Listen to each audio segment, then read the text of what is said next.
Online Brasil, com o programa Culturas e Identidades.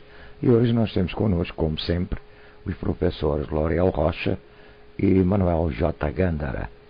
Professores, o tema que vocês desenvolverão na Semana dos Museus será sobre criaturas fantásticas e monstros na tradição luso-afro-brasileira.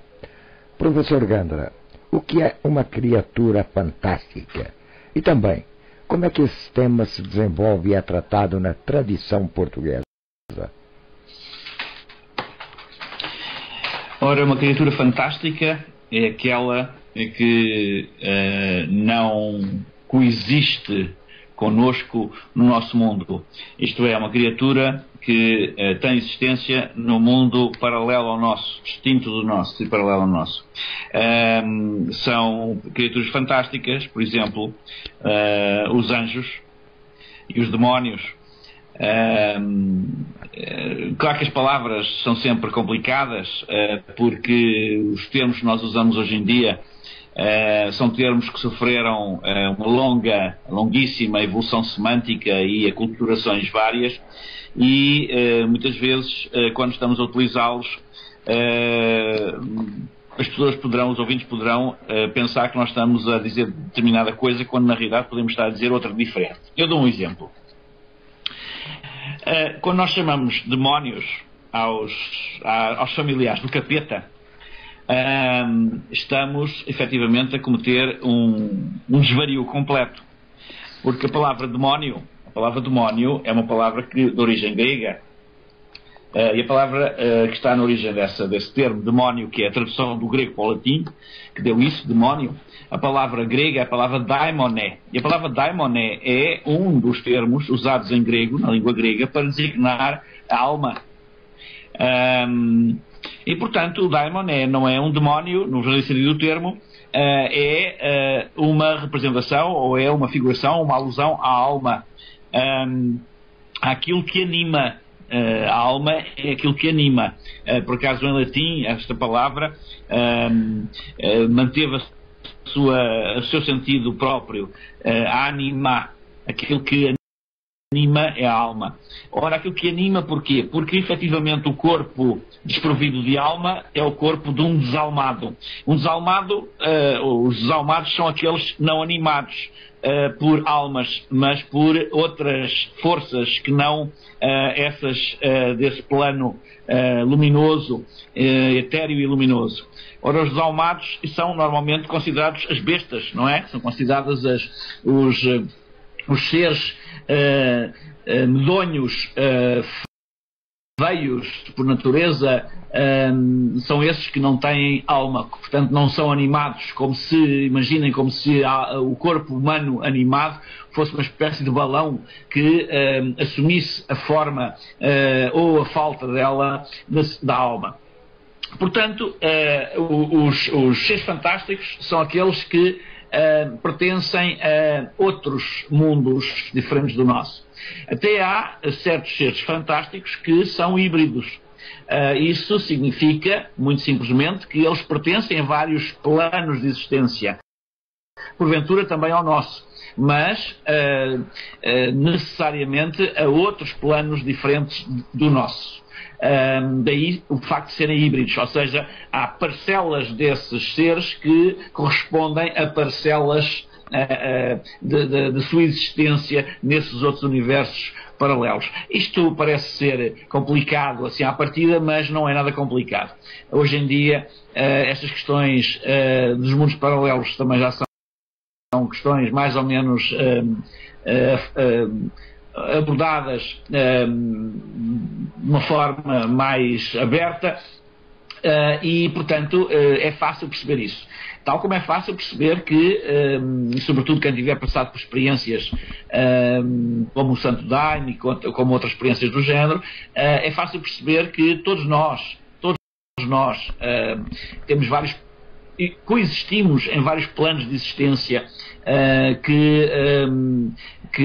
dos quais não temos, em termos cerebrais, memória, das quais não temos memória em termos cerebrais, aliás, porque a memória não está no cérebro, isso é também um preconceito que existe, a memória humana não está no cérebro, a memória está noutro sítio qualquer que não no cérebro, porque se estivesse no cérebro, por exemplo, não seria possível explicar os casos de quase morte, portanto as EQMs, não é? Os casos das experiências de quase morte, quando o corpo está completamente morto, quando o cérebro está parado, quando o coração está parado, quando está tudo parado e de repente retoma a vida e a memória do período em que o corpo esteve morto continua viva e até mais ativa e mais minuciosa nos detalhes da recordação.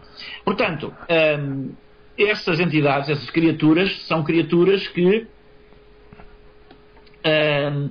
têm essa qualidade de estarem ativas noutros planos de existência e, porventura, em algumas ocasiões, poderem transpor os umbrais desses planos de existência, ou dos diferentes planos de existência e do nosso plano de existência e participar simultaneamente também do nosso plano de existência, manifestando-se-nos.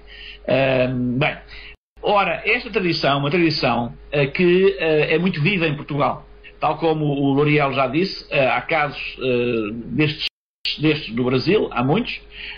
Aqui em Portugal, evidentemente, também os há. Aliás, como há noutros pontos do mundo, praticamente em todo o mundo os há. Mas há uma tradição muito viva aqui em Portugal que abarca efetivamente uma imensidade de criaturas fantásticas, algumas mais populares do que outras, mas todas elas, e algumas também tópicas, isto é, só existem em determinados lugares, ou existem com determinadas denominações em determinados lugares, embora podendo ter alguns traços comuns com outras entidades que existem em outros lugares com outros nomes, mas efetivamente essas entidades são muito vulgares e são sempre remetidas para um limbo, porque evidentemente tudo quanto fosse deste domínio a Igreja denominava de paganismo e portanto combatia. E ao combater as pessoas que tinham que tinham uma consciência mais profunda, mais sofisticada, mais subtil destes outros planos de consciência onde essas criaturas porventura poderiam existir, porque efetivamente, tal como as criaturas podem chegar ao nosso mundo, alguns humanos também podem chegar a outros planos de existência e portanto também coexistir nos planos de existência onde algumas dessas criaturas existem, porque os dois movimentos são perfeitamente legítimos. E portanto, nessa perspectiva, grande parte dessa tradição portuguesa muito viva, que é uma tradição que vem desde a pré-história, foi sendo anulada lentamente, paulatinamente, pela catequese católica, que teve, em alguns momentos, efetivamente, grande acutilância. Lembro, por exemplo, o caso do São Martinho de Dume, que escreve um livro sobre essa questão. E depois, mais próximos de nós, a partir do século XVI, sobretudo do século XVII, no século XVIII, a Inquisição, que perseguia minuciosamente esses casos e que em muitas circunstâncias acabavam menos bem, não é? Chegavam a acabar na fogueira. Há alguns casos conhecidos, famosos, que por acaso não acabaram na fogueira. Eu estou a recordar-me agora de um que não acabou na fogueira, que é o caso de uma mulher que era conhecida como a filha do violeiro, do construtor de violas, que era foi uma mulher que viveu no século XVII e ali na zona do Largo do Carmo, entre o Carmo e a Trindade, em Lisboa, e que tinha uma consciência muito viva de viagens que fazia a diferentes planos de existência, a diferentes mundos, e trazia novidades desses mundos. Inclusivamente foi numa dessas viagens, ou aliás, em diversas dessas viagens, que ela terá contratado, segundo afirmou, e era tida por pessoa credível por muita gente, afirmou que ter encontrado Dom Sebastião e a respectiva família. Na Ilha Encoberta. Seja como for, estas questões são realmente, em Portugal, matéria de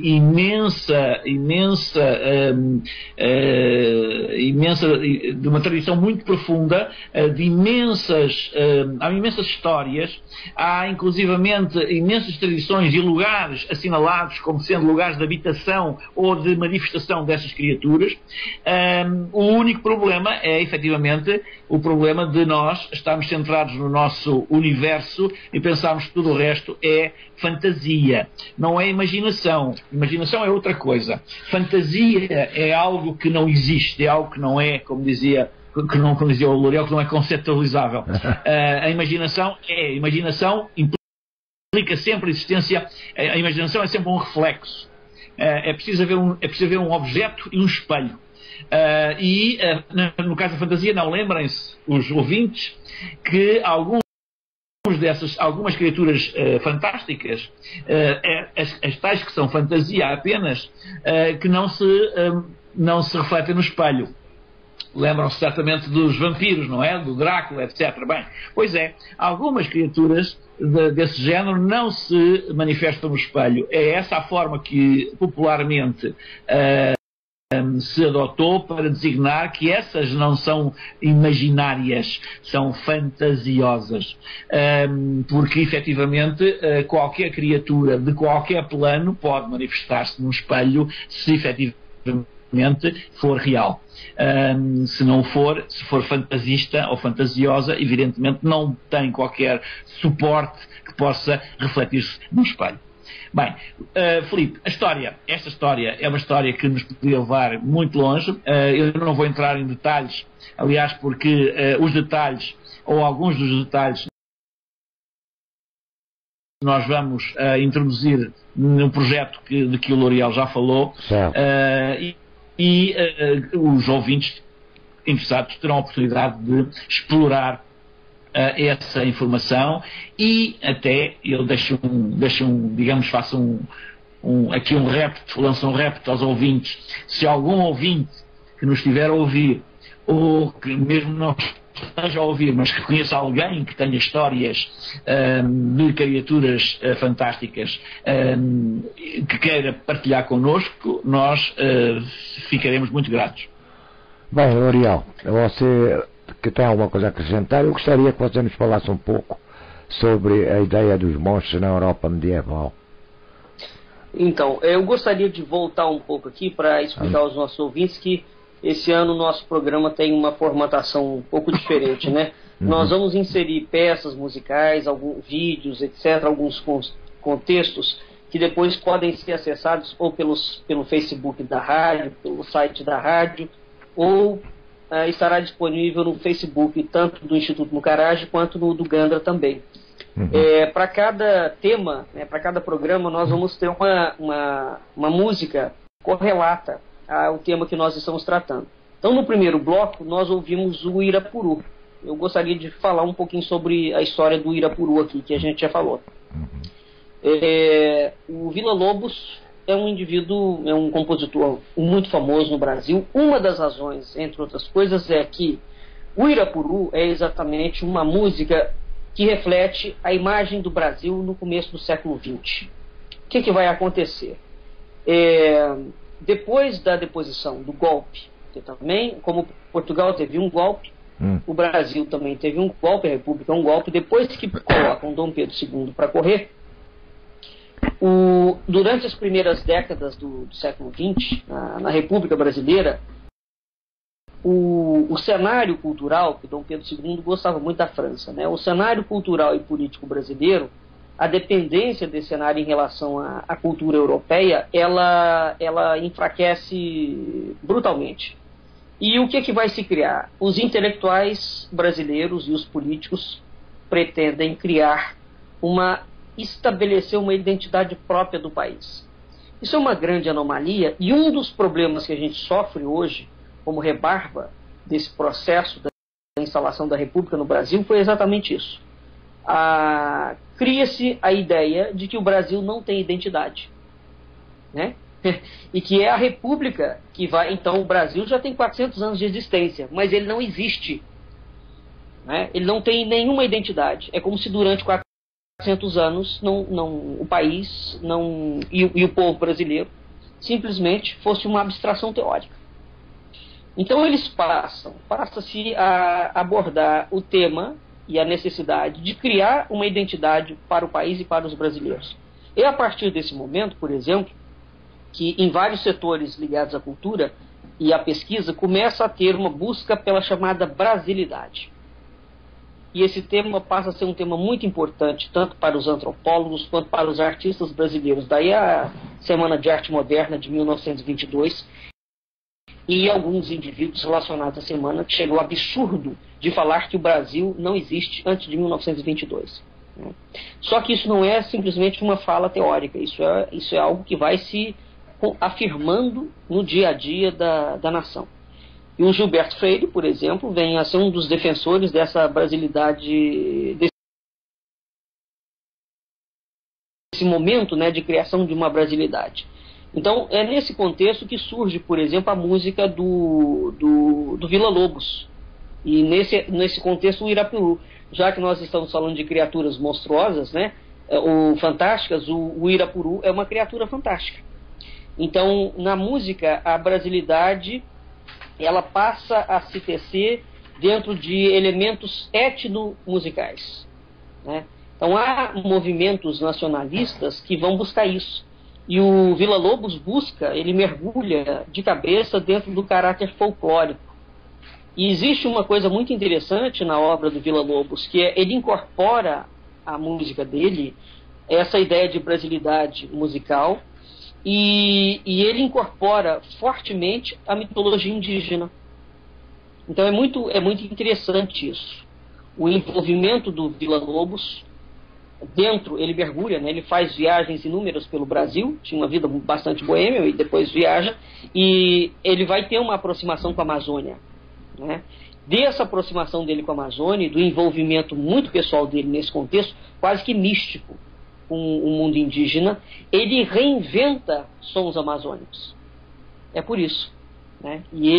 Então a música hoje do Villa-Lobos para nós é uma herança interessante nesse aspecto, né? Mas então dito isso, vamos voltar aqui ao nosso ponto aqui da sua pergunta. Como é que a gente poderia pensar nesse cenário? O Gandra que deveria falar sobre o maravilhoso no mundo medieval, mas vamos lá.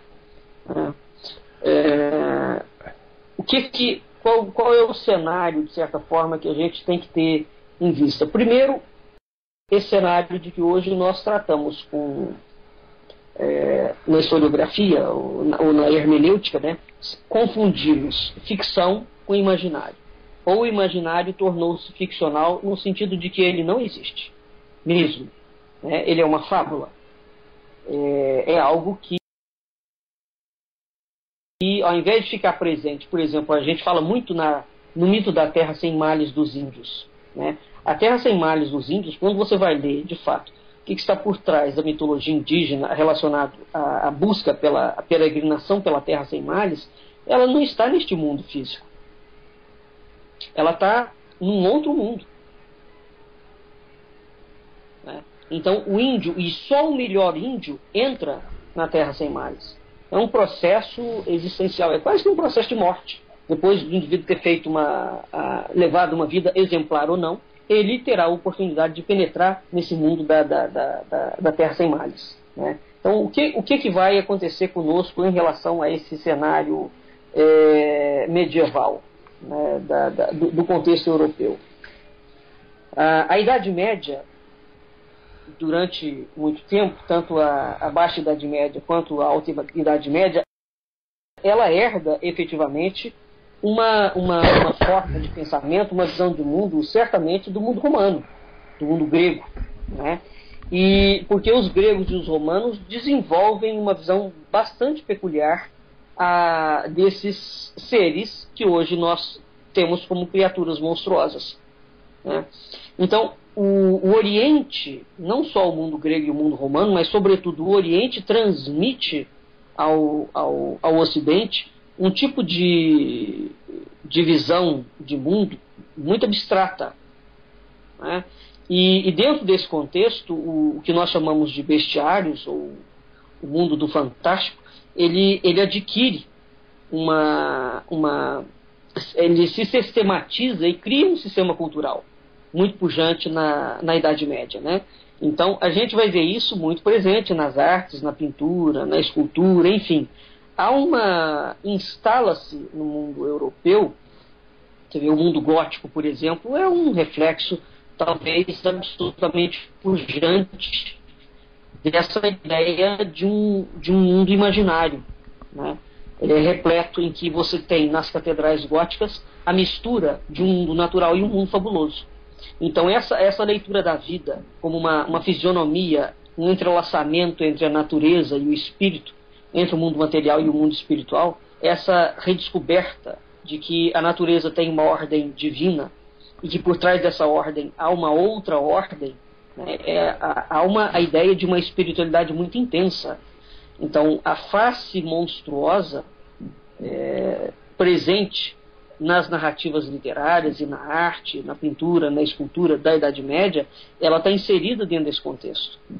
Então, ao longo do período romano, do período gótico, no Ocidente medieval, por exemplo, acreditava-se perfeitamente nisso, que havia terras fabulosas, que haviam raças fabulosas, e nós temos relatos de viajantes que ficaram famosos. O mais conhecido é o Marco Polo, evidentemente, mas, por exemplo, a gente tem o Carpini, a gente tem o Nicolo, nós temos o Mateu, tem o Brock, que foram homens que cruzaram a rota, né, do Oriente, do Ocidente até o Oriente, atravessar a Ásia, que naquela época era um percurso complicadíssimo, ligar a China até a Ásia, né?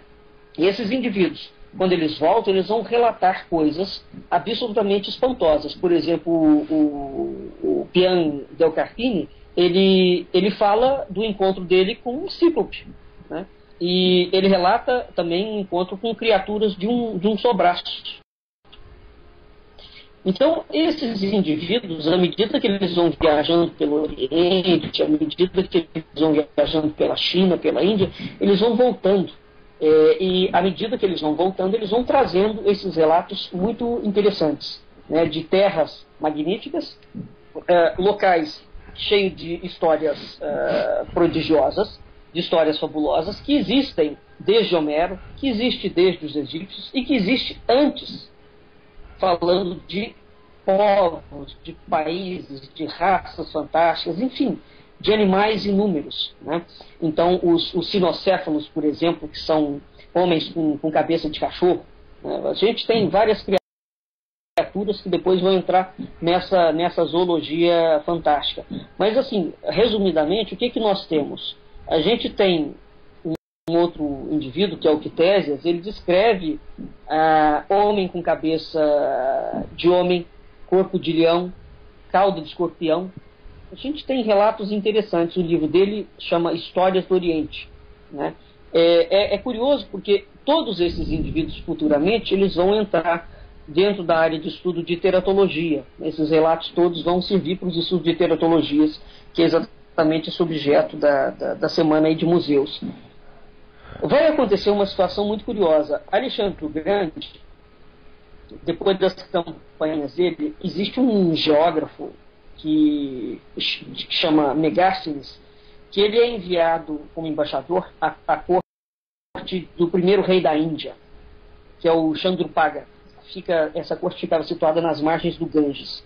E os fragmentos dessa obra do Megástenes vão sobreviver graças à recolha de Plínio, que serve de referência aos grandes teratólogos latinos que vão servir de referência, inclusive, para Santa Isidória de Sicília, Santo Agostinho, etc. Tal, né? Então, o Plínio ele descreve vários indivíduos que depois, cujos relatos andaram pelo mundo afora, se perdem, e naquele momento Plínio o Velho, não é Plínio o Novo, Plínio o Velho tem um livro fantástico, né?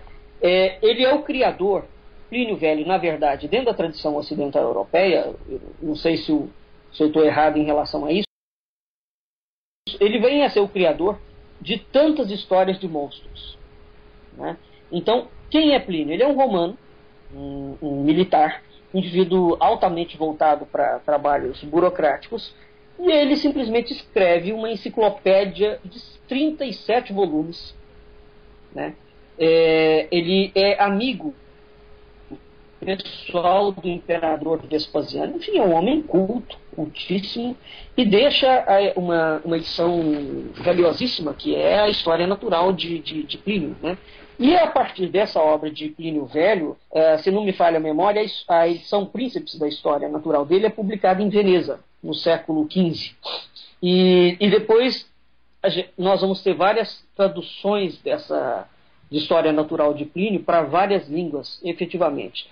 Mas é exatamente a obra de Plínio que vai inaugurar uma longa série de obras chamadas as Mirábilias. São essas obras que vão falar de coisas fabulosas, né, de manuscritos, etc. Tal. E esses manuscritos vão alimentar a Idade Média, o Renascimento, o período clássico, etc. Tal. Então, a gente tem uma riqueza muito grande que vem de Plínio na história natural. Depois nós temos esse tipo de literatura vai invadir a literatura erudita europeia. Nós temos as narrativas de viagem, nós temos determinadas epopeias, e elas vão encarnar aquilo que posteriormente o cristianismo vai pontuar como paganismo. Mas, na verdade, o que nós temos que entender é que isso eram histórias que haviam nesses povos, e elas não são pagãs. São pagãs sobre a ótica do cristianismo. Santo Agostinho fica tão impressionado com isso, que, por exemplo, com essa ideia da existência de monstros no imaginário dessas populações, que ele vai tentar adequar se os povos antigos falavam que existiam esses monstros, como é que ele adequa isso à visão cristã, né? Então, esse é o grande X da questão, e Santo Agostinho vem a ser um dos indivíduos, se não talvez dentro de uma vertente católica, aquele indivíduo que vai contribuir enormemente para que o mundo do maravilhoso, que era na época de Plínio Velho e até Santo Agostinho, considerado não um mundo da ficção no sentido da não existência, mas era considerado um mundo real. Então, quando esses povos, quando esses viajantes relatavam o encontro com um ser fantástico, aquele encontro era real. Ele não era um motivo de fabulação, né, ficcional. E essa porta se abre com Santo Agostinho. Porque, ao tentar, ele tem que colocar isso sobre o dogma, né?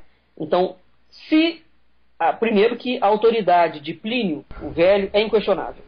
Então, se Plínio está correto, ou seja, existiram de fato esses povos fantásticos, se existiram, esse é o raciocínio de Santo Agostinho, então esses povos têm que ser filhos de Deus. Aliás, têm que ser filhos de Adão, né? Ora, a pergunta que Santo Agostinho faz: por que razão Deus, que criou aparentemente tudo perfeito, teria criado o monstro? Então, o monstro, na verdade, tem uma característica interessante, que ele vai estar, de certa forma, ligado à criação de Deus, mas também ele está ligado a algum aspecto de futuro e a algum aspecto de profecia, que Santo Isidório de Sevilha, futuramente, por exemplo, vai reforçar bastante esse aspecto da criatura monstruosa como a criatura que está ligada a aspectos proféticos e visionários, etc. Tal.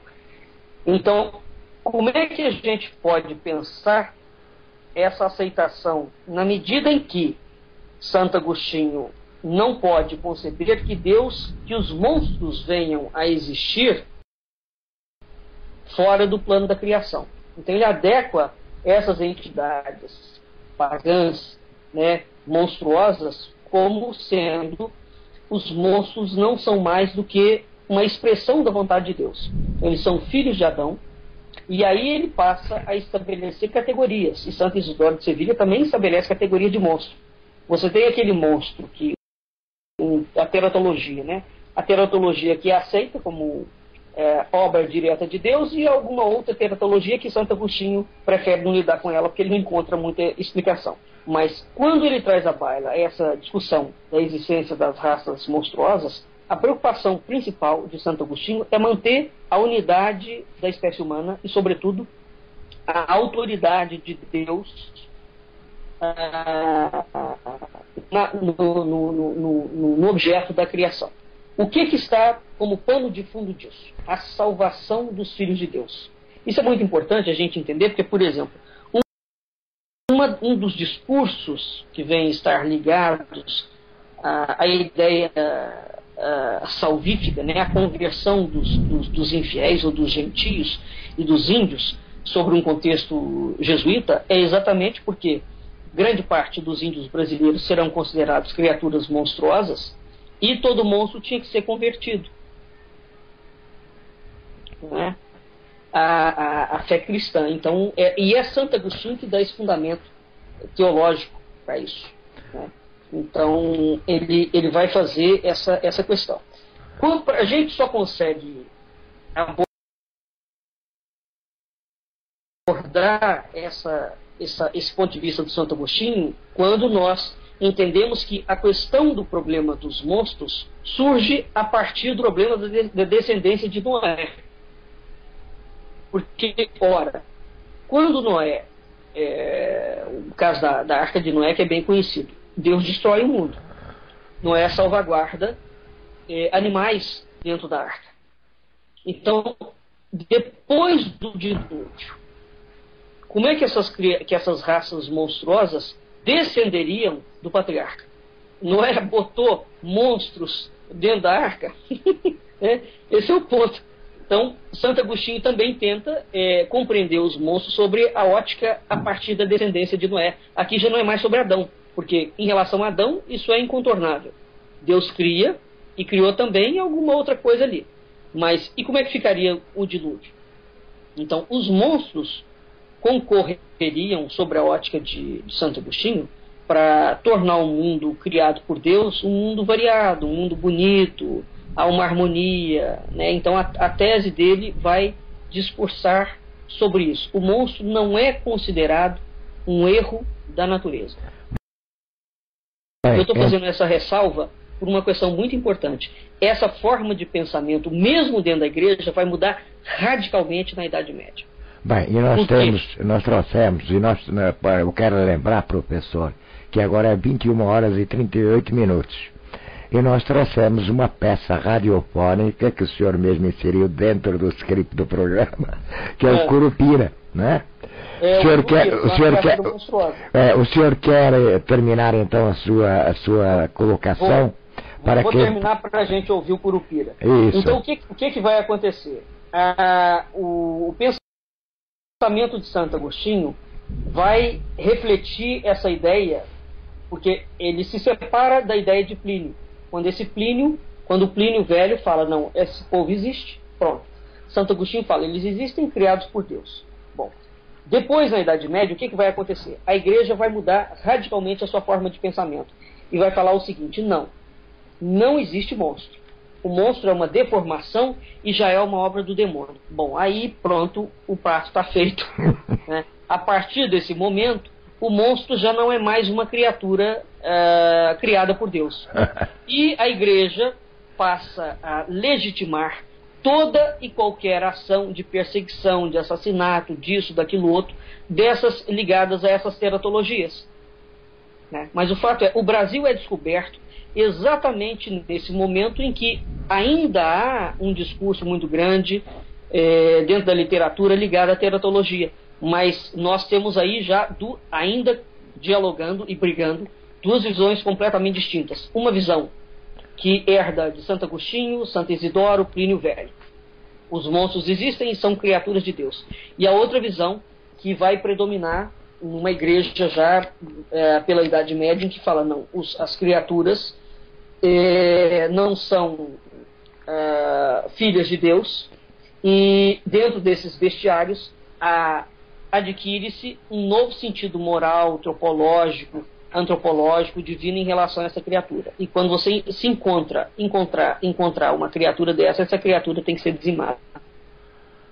Então esse é um ponto interessante para nós, para a gente entender que é esse desdobramento, futuramente, que vai chegar até os dias de hoje, em que o mundo dos seres fabulosos passam não mais a pertencer ao mundo demônio, porque o demônio também não existe mais no século XX, né? Mas aí sim, entra dentro de um terreno efetivamente como um terreno totalmente ficcional. Então a gente tem que entender esse percurso histórico para verificar que há uma guinada substancial na forma como nós vamos tratar a leitura dos povos antigos, mas é o que eu disse no início do primeiro bloco.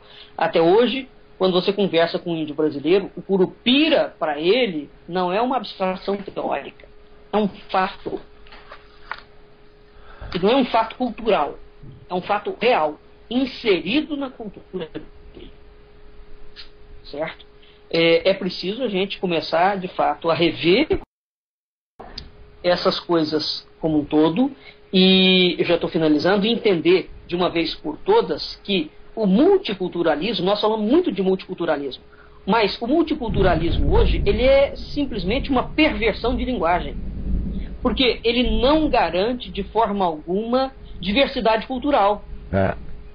Ora, o multiculturalismo, para ele existir efetivamente, eu sou ocidental e sou cristão, mas eu quero converter a cultura do índio à minha visão.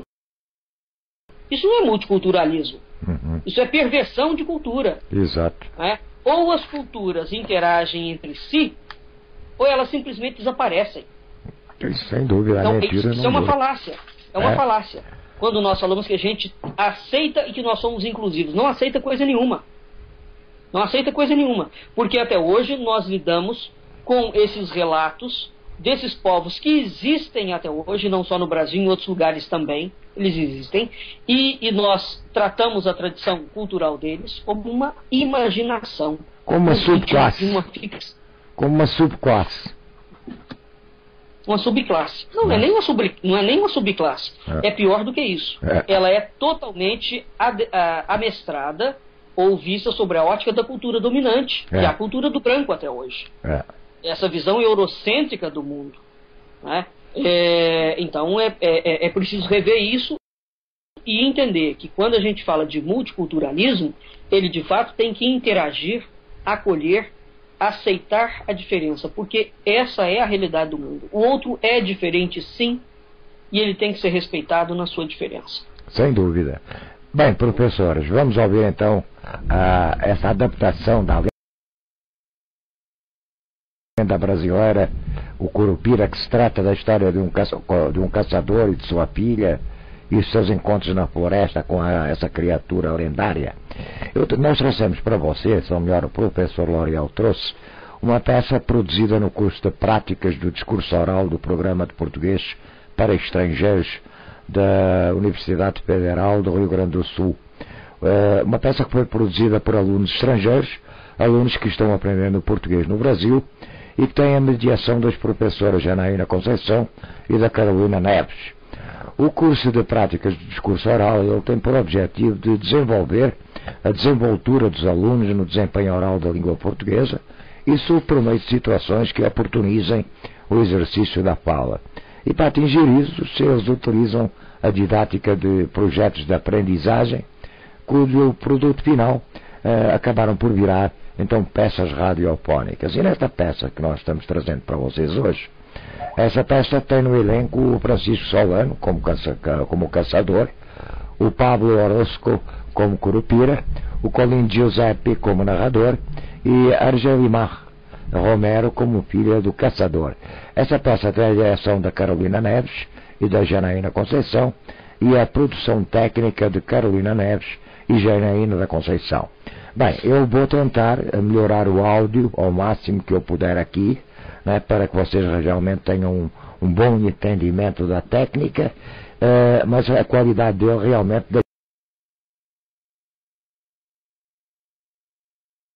deixa muito a desejar.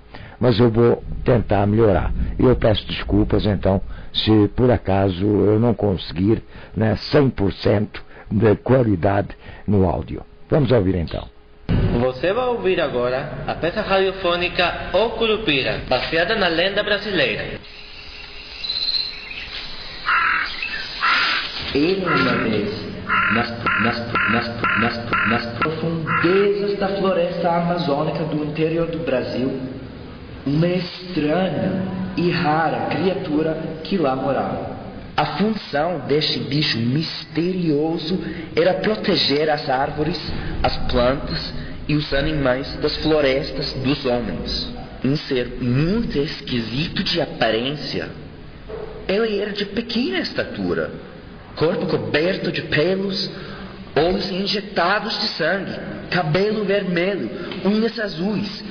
E a sua mais curiosa característica, os seus pés botados para trás, que serviam para despistar os caçadores, deixando pegadas ao contrário. Esta criatura é o lendário Curupira. Um dia, um caçador de uma aldeia escondida na Amazônia estava caçando quando, depois de muitas horas andando pela floresta, se sentou para descansar e pegou no sono. Sem saber, o caçador tinha sido observado pela Curupira, que também passou o dia inteiro andando pela floresta e que estava com muita fome. E é lá onde a nossa história começa. Finalmente, esse caçador horrível dorme. Ele e os outros, como ele, sempre vêm aqui, matando os animais inocentes da minha floresta para comê-los. Que desgraça! Mas agora que ele está sozinho e vulnerável, vou pegar ele e vou comer seu coração. Acorde, caçador! O seu tempo acabou! Eu estou com fome e vou comer seu coração! Que é isso, criatura horrível e espantosa? Eu sou o Curupira e protejo esta floresta. Agora sou eu quem quer satisfazer a minha fome. Quero comer seu coração. Me dá um pedaço! O que eu vou fazer? Eu fui preso pelo Curupira e agora ele vai me matar. Mas eu sou mais esperto do que ele. Não posso deixar ele ver o meu espanto, não. Tenho que ficar controlado e pensar o que fazer. Já sei. Por sorte já matei um macaco. Talvez o Curupira não tenha visto. Vou entregar para ele um pedaço do coração do macaco.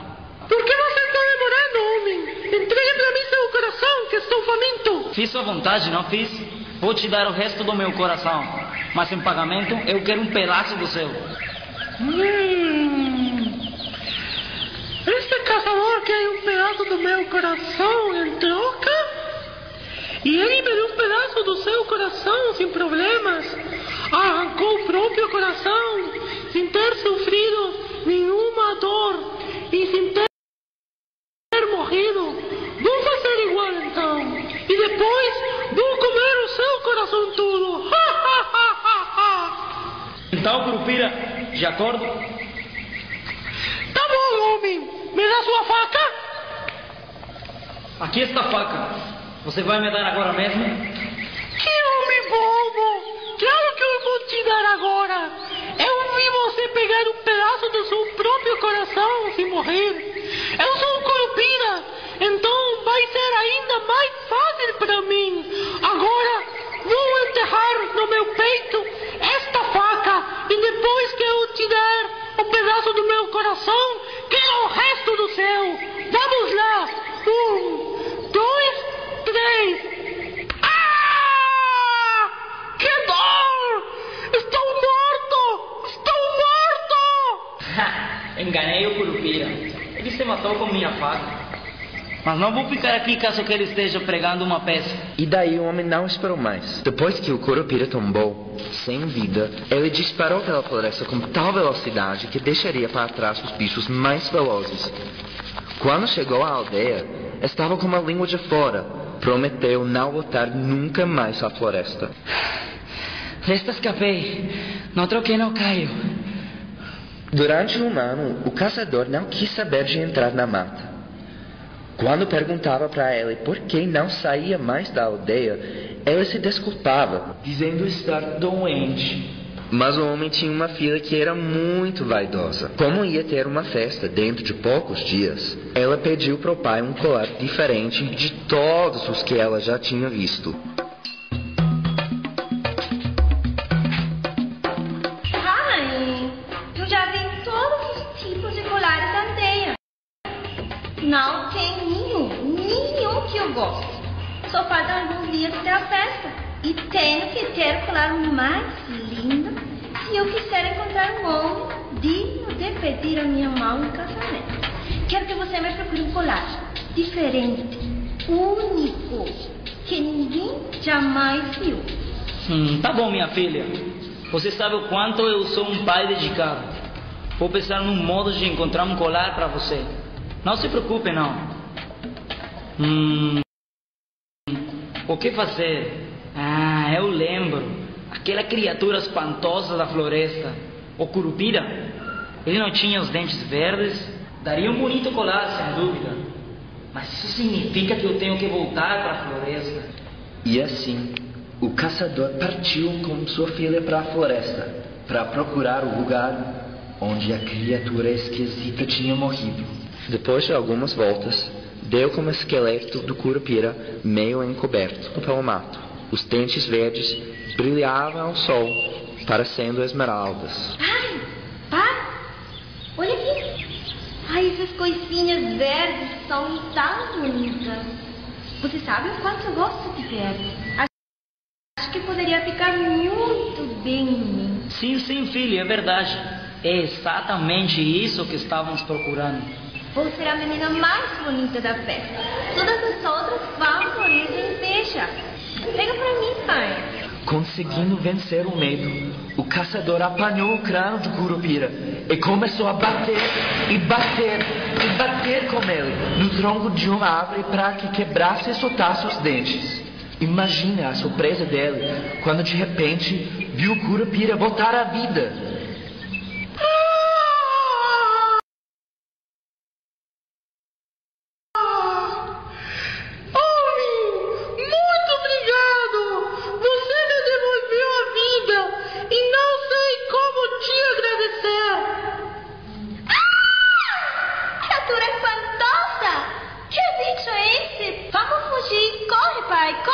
E não esquece o meu colar. Que foi?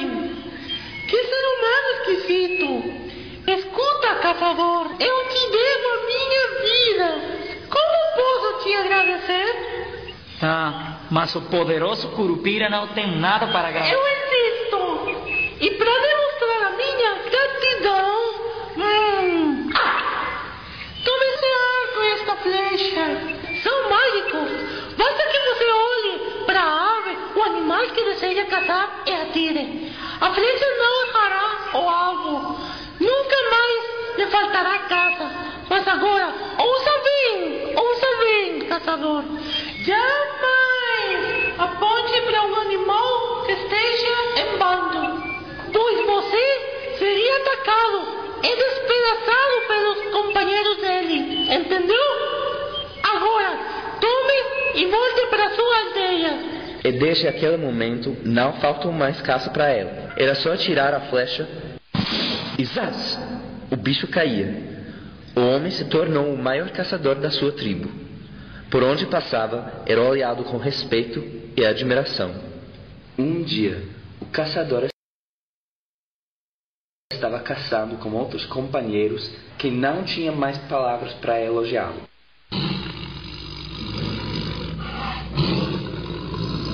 Nossa, quantas panteras! Amigos, vocês ainda não viram nada. Aposto que eu consigo pegar pelo menos 3 desses bichos. Você está olhando, companheiros? Basta que eu atire assim, ó.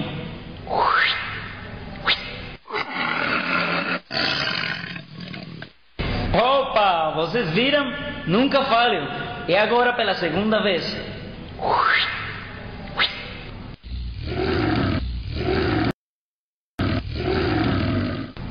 Mas, que estranho. As panteras, elas... Ataquei o bando. Como fiz para esquecer o aviso do Curupira? As panteras estão enlouquecidas de raiva. Como o Curupira avisou, o caçador, tendo matado apenas uma pantera, foi atacado pelo bando, enlouquecido pela perda do companheiro. De seus amigos não ficou um. Dispararam pela floresta, deixando ele entregue à própria sorte. O pobre caçador foi estraçalhado pelas panteras. Mas o Curupira ficou com pena dele. Arranjou cera e acendeu um fogo para derretê-la. Depois, recolheu os pedaços do caçador e colou eles com a cera. O caçador voltou à vida e se levantou. Muito obrigado. Não sei como te agradecer. Nunca mais beberei ou comerei nada quente. Você salvou minha vida. Obrigado.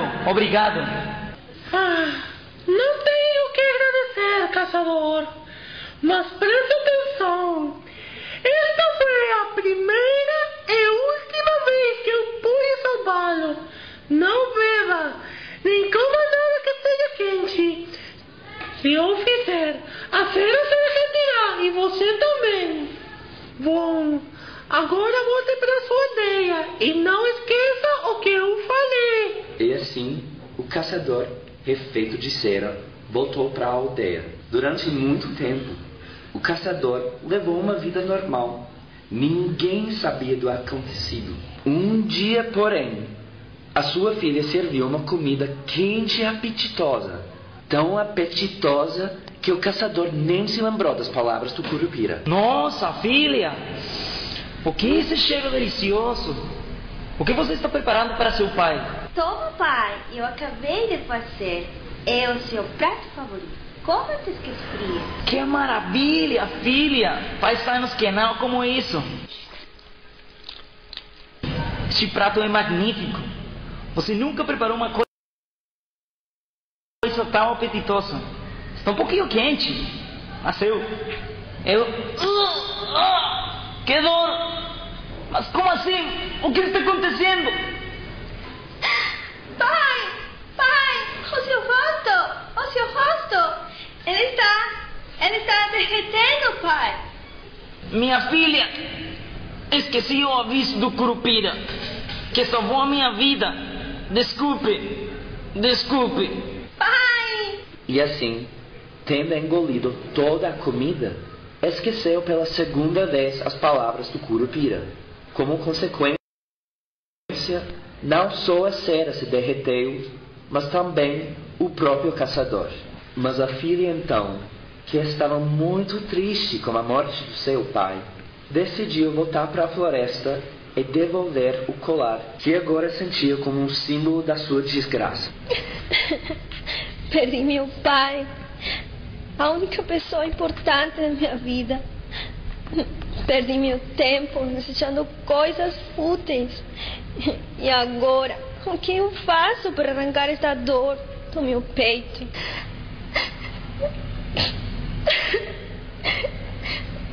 De repente, no meio da floresta, se escutou um barulho. Não chore, não fique triste, criatura estranha.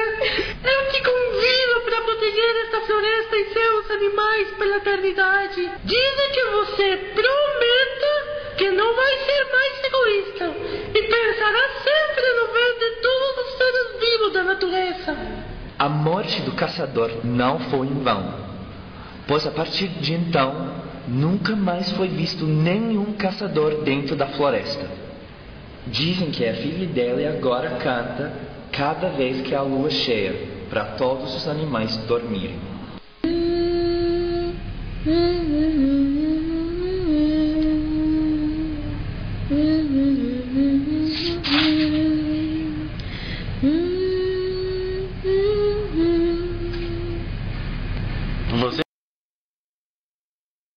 ouviu a peça radiofônica O Curupira, feita pelos alunos na disciplina de prática do discurso oral do programa de português para estrangeiros da URGS. Elenco: Luiz Paulo Orozco como Curupira, Francisco Solano como Caçador, Argelimar Romero como filha do caçador. Colin Cox como narrador. direção de Anaína Conceição e Caroline Neves. Bem, ouvintes, vocês estão na Cultura Online Brasil e nós acabamos de passar, então, a lenda do Curupira. Professor, nós vimos que a palavra monstros realmente ela é ambígua, pois essa palavra ela reflete diferentes realidades e evoca estranhamento, diferenças, maravilhas, poder, prodígio, força maléfica, abismo, terror, bem, etc, etc, etc. E hoje nós temos uma enormidade de filmes, livros, revistas, etc., que tratam dessa temática dos monstros. E as crianças adoram monstros, né, como todos nós sabemos. Mas os monstros modernos, eles têm alguma correspondência com os monstros do período medieval? Professor Gândara, o que é que o senhor nos pode dizer sobre isso? Não tem, quer dizer, haverá alguns, certamente, depende da perspectiva com que são abordados. O L'Oréal e eu também já esclarecemos isso primeiramente. É evidente que todos os monstros, ou todas as criaturas fabulosas, quando são entendidas como mera ficção, evidentemente distinguem-se das criaturas da antiguidade, e é esse o ponto de vista atual. A maior parte destas criaturas é considerada ficcional, e daí não haver qualquer semelhança entre elas e as criaturas tradicionais. É evidente que entre isso só se passa na cabeça de quem fala delas como ficções, porque as criaturas elas mesmas, ou melhor dito até elas próprias, continuam a existir tal e qual como existiram sempre, porque a diferença está na consciência que se tem delas e não nelas próprias, e portanto, se há alguma diferença, está aí, está na forma como são entendidas e não na sua própria natureza. Agora, evidentemente que nós temos que distinguir, e essa distinção é uma distinção antiga, que não se faz hoje. Antigamente, tradicionalmente e na Idade Média, por exemplo, distinguia-se entre nas criaturas fabulosas ou nas criaturas fantásticas, havia várias espécies. Havia as criaturas que eram consideradas portentos, havia as criaturas chamadas monstros, propriamente dito, havia as criaturas chamadas prodígios ou prodigiosas e as maravilhosas. Portanto, havia uma nuance, uma hierarquia que determinava a natureza e a qualidade das criaturas fabulosas. Hoje nada disso entra no nosso discurso, porque efetivamente nós partimos do pressuposto que tudo isto não passa de ficção. Pois não, professor L'Oréal, você queria acrescentar alguma coisa, muito resumidamente? Eu creio que essa explanação aí do Gândara agora no final fecha a questão, né? A gente não tem, hoje, claro, nós temos uma temática enorme, tem filmes assim, a beça, né, sobre monstros, mas sempre dentro dessa perspectiva moderna. E é lamentável que, de fato, a gente tenha um empobrecimento de visão tão grande, né, sobre um discurso de multiculturalismo. O mundo tornou-se mais pequeno. O mundo tornou-se mais pequeno porque deitamos fora uma parte significativa dele, não é? E o mundo e os outros mundos. E os outros ao lado. Claro. Porque quando a gente conversa, né, com todo indivíduo que trabalha com o outro lado, que é o lado do fabuloso, do imaginário, um ponto fundamental e muito pouco entendido é você tem que partir do princípio de que aquele mundo existe. Você não penetra nele, né? E como é que nós vamos ter acesso a esse mundo? E se é que é para a gente ter acesso, quem deve ter acesso? Enfim, entram outras questões aqui, mas o que o mundo está muito menor, essa frase do Gandra é muito interessante, sim, ficou muito menor, muito mais pobre.